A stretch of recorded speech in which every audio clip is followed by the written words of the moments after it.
El plato fuerte.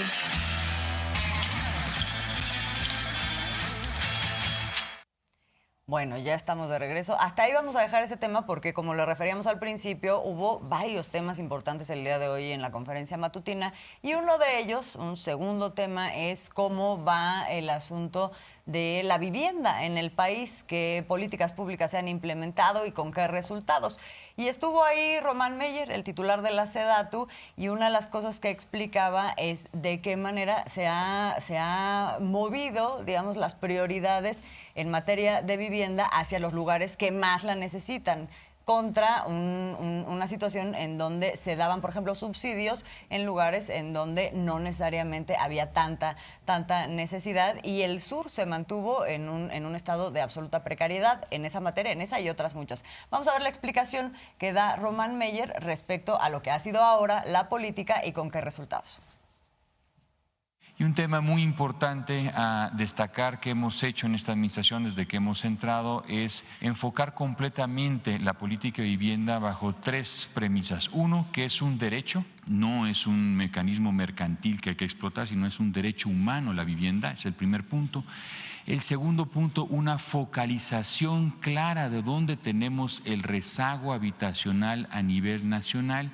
Y el tercero es el mecanismo en cómo estamos atendiendo ese rezago.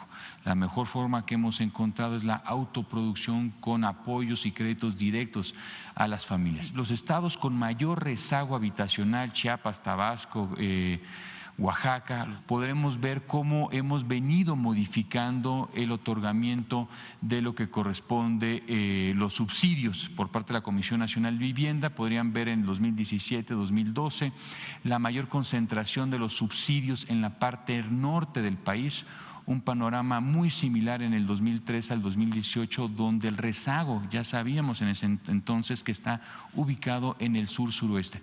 Y hoy en día, en esta actual administración, el 2019 al 2022, se puede ver claramente la focalización de los recursos donde realmente se necesitan. Hemos podido reducir el rezago habitacional de 9.5 a 8.5. Habrá que esperar los nuevos datos por parte del INEGI en este año y ver dónde estamos situados. La tendencia es a la baja. Es un tema muy importante porque esto no se había visto en los últimos 20 años. Y bueno, pues también destacar esto que señalabas, estimado Azul, de la política de vivienda, darle una orientación y sobre todo que ya no haya tanta brecha entre el norte y el sur. Y además que los créditos, y eso lo explicó el director del Infonavit, me parece muy trascendente, estén orientados de tal manera que quien gana más paga más, quien gana menos paga menos. O sea, esa es una forma progresiva de ver la política de vivienda.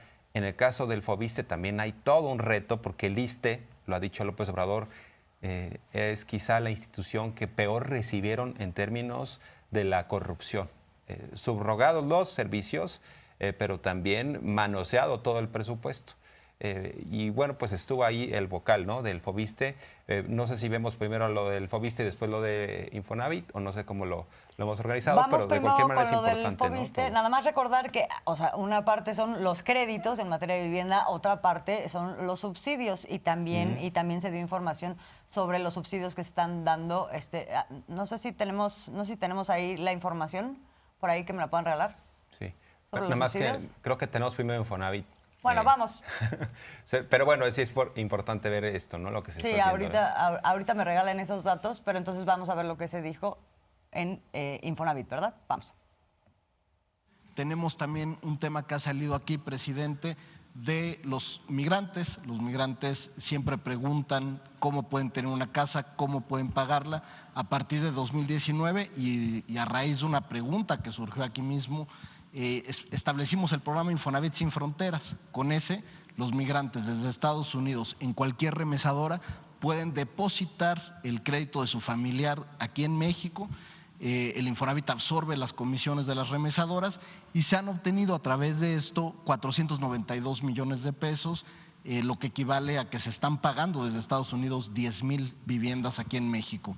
Adicionalmente, con la Secretaría del Trabajo y el Seguro Social, hemos hecho un plan para atender a la seguridad social y los migrantes. El día de hoy, en la Comisión de Vivienda y Seguridad Social de la Cámara de Diputados, se dictaminará una reforma a la ley que precisamente tiene este fin, que se puedan inscribir los migrantes al Infonavit y también puedan ser sujetos de crédito del instituto, así como se hizo con el Seguro Social. Bueno, aquí hay varias cosas importantes. Una es, ahora lo que estábamos escuchando se refiere específicamente, porque esto es una cosa que ha hecho esta administración, se ha hecho a partir de esta administración, que es la posibilidad de que los migrantes también puedan tener acceso a un crédito, y aquí nos explicaba el titular de Infonavit, pues cuáles son los mecanismos. Pero aparte, esto que decías del Infonavit, la forma en que han venido cambiando el tema, por ejemplo, de las tasas de interés, que eran altísimas, para poder tener un mayor acceso a los créditos con beneficios en el sentido de que pues no se pague tanto. Esto también se reflejó en el Foviste, que es otra de las instituciones que ofrecen créditos a los trabajadores.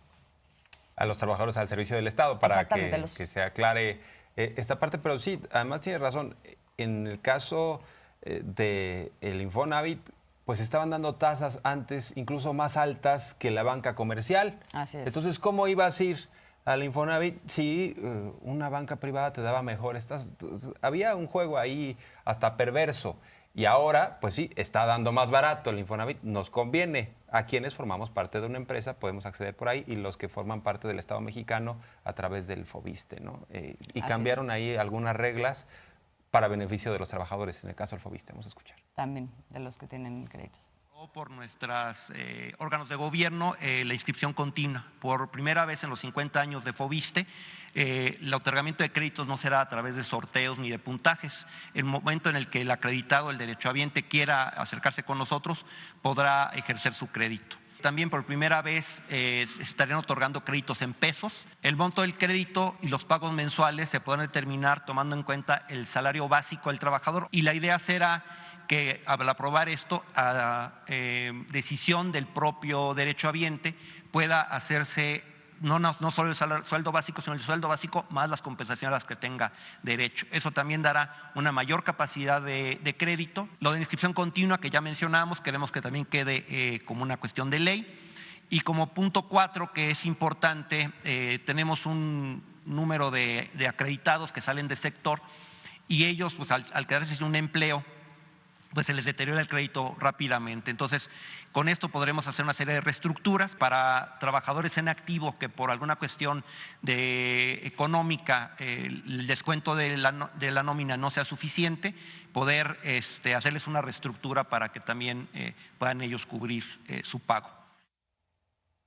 Bueno, aquí están las nuevas políticas, digamos, para la obtención de créditos del Foviste, pero también hay una serie de medidas para quienes tienen en este momento deuda. Y ha habido una serie de condonaciones. Ay, no, qué bárbaros, porque no alcanzo a leer nada. Está muy pequeña la letra. Está muy pequeña la letra, me voy a acercar.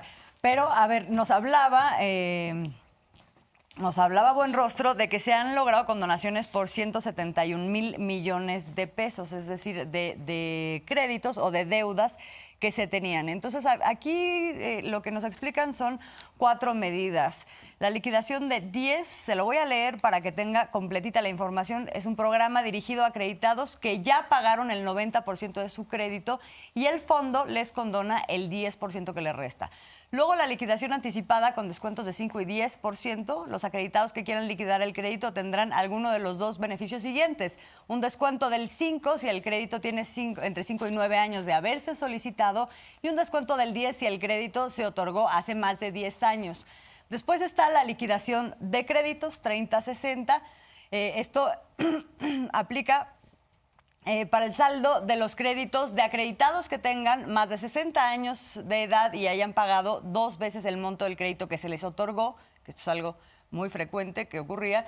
Y 2, que el crédito tenga más de 30 años de antigüedad. Y finalmente también está la política de reestructuración total de la liquidación, que otorga un descuento del 34% sobre el saldo pendiente del pago. Y esto, pues, finalmente lo que hacen, o lo que ahora están haciendo, es ver caso por caso para que se establezcan soluciones a la medida del problema de los deudores de créditos. Exactamente. Y tenemos también lo que dijo el director en su caso del Infonavit, o sea, porque hay que destacar lo del Infonavit, tiene que ver con la mayoría de trabajadores, porque no forman parte del Estado mexicano. Lo que explicaba nuestro estimado Azul es la parte del Fobiste. En el caso del Infonavit, pues sí están bajando las tasas, están procurando que quien gana menos, paga menos de sus créditos y todos estos beneficios, este cambio de paradigma que se ha dado también en este Infonavit. Vamos a escuchar a Carlos Martínez, el director de esta institución. Detectamos precisamente que las subastas que se llevaron a cabo durante la administración pasada, que más o menos eran 20,000 casas que se vendían a terceros, el Infonavit por esa actividad le perdió 260 millones de pesos. Era una actividad que si bien parecía o tenía toda la apariencia de ser lícita, pues era un daño a un fondo que es de los trabajadores y que se perdía por esta actividad. Y lo mismo pasaba el FOBAPROA. En el FOBAPROA el gobierno mexicano adquirió las carteras crediticias de la banca privada y una vez que las atrajo el gobierno hizo digamos, ventas y subastas de esos bienes y de acuerdo con información del IPAB solo se recuperó el 30% de cada una de esas carteras, ¿no? O sea, 30 centavos por cada peso de lo que valían.